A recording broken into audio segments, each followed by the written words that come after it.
Que a pobreza extrema no Brasil, ela cresceu 11% entre 2016 e 2017 e atinge hoje 7% da população, um percentual muito significativo. Significativo, mas para você que não sabe o que é considerado extrema pobreza no Brasil, é a família cuja renda per capita é de R$ 136 mês. É, gente. E esses são aí dados de um estudo de uma consultoria brasileira, né, que foram divulgados aí pelo IBGE. E então, para falar sobre esses dados, é que vamos conversar agora com o cientista político Rudá Rissi e também com o economista Mário Rodarte, a quem cumprimentamos.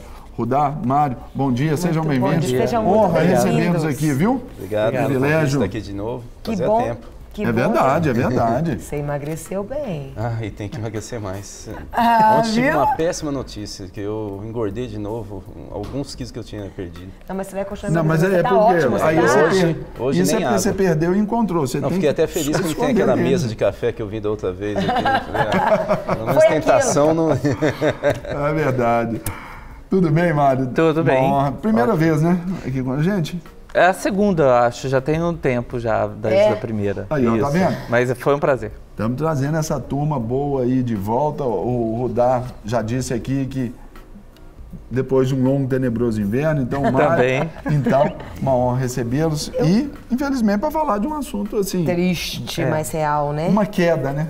Lembrando que o Rudá, ele é cientista político e o Mário, ele é economista. Eu queria que vocês falassem, quando a gente pega esse percentual e a gente vê um percentual no Brasil, um percentual geral, é um percentual significativo. Muito significativo. E 2016 para 2017 teve um aumento muito grande. Como que vocês fazem uma leitura desses índices que foram realmente, que são reais no nosso dia a dia? Bom, eu acho que é uma conjunção de 3 fatores, pelo menos, né?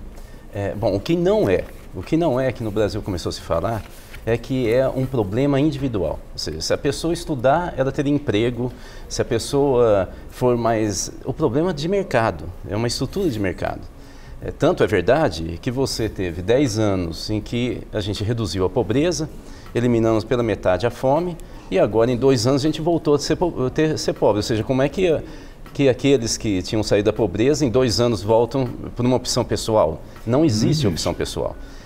Vamos lembrar o seguinte, eu posso ter uma qualificação profissional e técnica maior, que isso aumenta o meu salário, mas não garante o meu emprego. Veja desemprego, por exemplo, de engenheiro aqui no Brasil. Bom, o fato é o seguinte, os 3 fatores principais são, primeiro, a crise econômica. Sim. Nós entramos numa crise econômica em que está se debelando completamente os postos de trabalho, e quando se cria postos de trabalho, a qualidade do emprego é muito inferior ao período anterior. Ou seja, ele é mais instável, menos rentável. Menos rentável, as pessoas não têm como viver, começam a fazer bico e assim por diante. Além da instabilidade, a rotatividade vem aumentando no Brasil. O setor que mais emprega no Brasil é o comércio varejista, esse que está perto aqui da gente.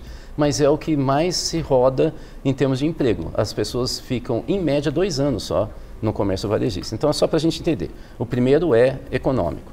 O segundo problema é político. Nós estamos enfrentando uma instabilidade política tão grave no Brasil que nenhum grande investidor externo quer investir no Brasil.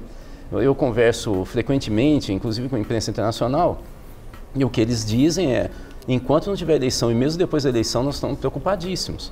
Por isso que estoura o dólar, por exemplo, por uma série de fatores, mas esse também, né? E as agências avaliadoras aí, cada vez rebaixando a nota... E a agência avaliadora significa, ela avalia o quê? O mercado. É seguro ou não é seguro? Se está caindo, é que nós estamos ficando cada vez mais inseguros. E nós não sabemos mais quem fica nesse governo e quem ficar por quanto tempo. Então, assim, todos os partidos estão envolvidos, né? Sim. Pessoas com nomes importantes de partidos estruturados estão lá embaixo nas pesquisas, por exemplo, né? E não conseguem subir, para mostrar como que é uma instabilidade. Parece muito com 1989, quando a gente tem uma eleição que podia dar qualquer coisa, né? Sim. 30 mil candidatos e no final gente que nem se falava muito deles, né? Bom, Fernando Collor de Mello, na época, por foi exemplo, eleito, né? Um desconhecido pelo país, né? Sim. E o terceiro fator que está ligado à primeira e à segunda, mas é a decisão de investimento na área social. Essa emenda constitucional 85, que congelou por 20 anos os gastos primários, mas principalmente na área social, mas liberou o gasto para a dívida externa, para você ter uma ideia da loucura que foi essa lei, ela, segundo alguns autores, os mais conhecidos, como David Stuckler, da Universidade de Oxford, que é o maior especialista em estudos desse tipo, ele acha que se cumprir essa lei, que ele duvida que ela continue, em 20 anos nós vamos ter o mesmo nível de gasto que Madagascar. Nós vamos ser um dos piores países. Só para dar um dado, para terminar aqui essa primeira fala, de como que esse tipo de corte em investimento já está rendendo no Brasil. Nos últimos 1 ano e meio, nós perdemos 10 mil leitos hospitalares em serviço público no Brasil. Nós não temos, as farmácias estão praticamente sem remédios. Nós já estamos tendo o efeito desse corte, que é absolutamente insano. Nenhum país sério do mundo fez isso que o Brasil está fazendo. Nós temos, então, um problema político, que é da qualidade dos nossos líderes, que são muito ruins. Deixa ele falar. Mário?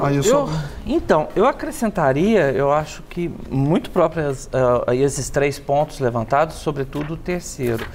E eu acho muito importante destacar a análise de algumas pessoas que focam no estudo de distribuição de renda, de pobreza, sim, de que existe essa pobreza, e ela aumentou, né?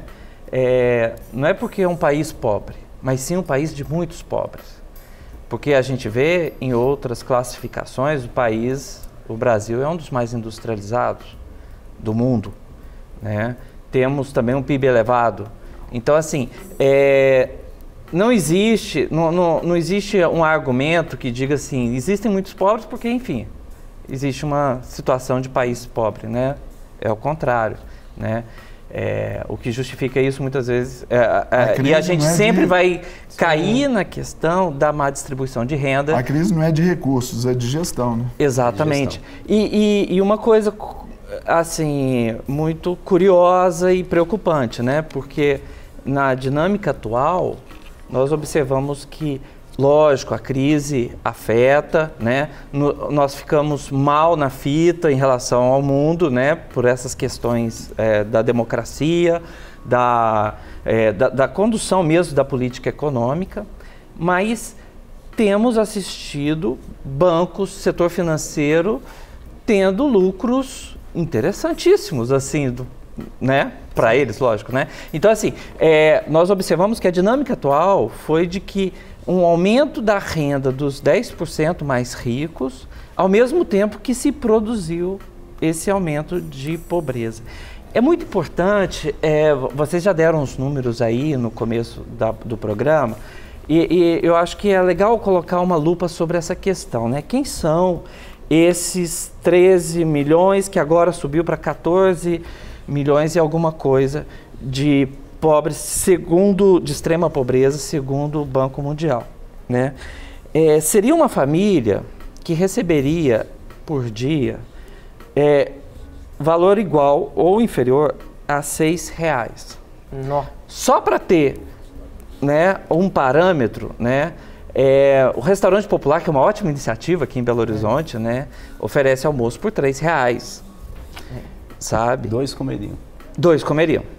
Só aquela hora, ninguém podia, R$6. Exato, ainda tem a janta de R$1,50, né? Tem um café da manhã que é 75 centavos, né?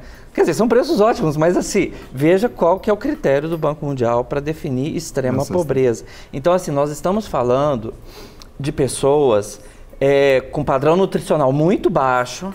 Sim. E que para as outras necessidades humanas, né, habitação, vestuário, etc., como que eles se viram, né?